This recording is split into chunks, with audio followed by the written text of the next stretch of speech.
I'm not going to say anything bad about your room. Your room was amazing. They hammered us for not having having feet on our bed, and you guys did have the same just to sort of level things up nicer. With the legs on, the bedside tables were like down here. Yeah. So it just made no sense. So we ripped them off at at last minute.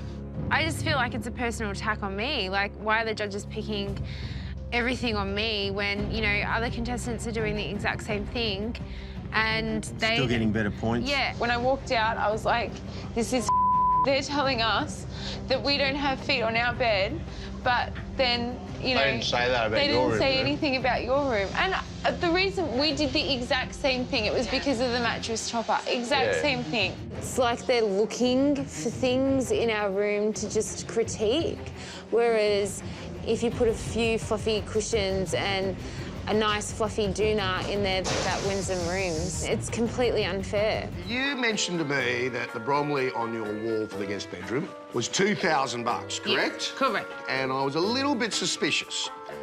So I got Sonny Sarah here, my mate from Suncorp, to investigate for me. Block rule number 5. There's to be no more than a 50% discount on any goods. It turns out that Bromley retails for $10,000. You got an 80% discount. We obviously have a maximum of 50% discount to keep it all fair. Fair, absolutely. For everybody else. So you've got two choices. You can either go back to Bromley and give him the money to make up for the 50%. Yeah. Or you can take it back and get something cheaper. Yeah, I'll take it back and get something cheaper. So, we're going to let you off with a warning. Good. But if you do it again, it will be a massive fine out of your budget. We had our beautiful 100-odd pieces of timber fly through the air and land majestically on our terrace. How beautiful. The rule was contestants don't use the crane this year at all, and you were told that clearly. Yeah. You've gone behind my back, you knew the rules, you broke them, and we are playing for big stakes on the block. You can't cheat. There's no cheating at all. I felt like I was in the principal's office. I was standing up the front as I was being told I'd broken all the rules. After sending the builders home early yesterday, the timber has now arrived, but it's too big to fit in the lift. So Carla tried a shortcut.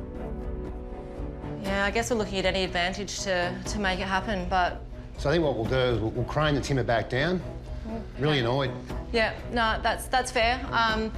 I shouldn't have done it, and we'll bring it down and we'll walk it up. OK. It is what it is. It's a real shame, but rules are rules, I guess. The crane was still operating and no one was using it, so it was worth a shot asking, and I guess that's part of a game, is that you know the rules and you kind of flirt with them and see what you can get away with.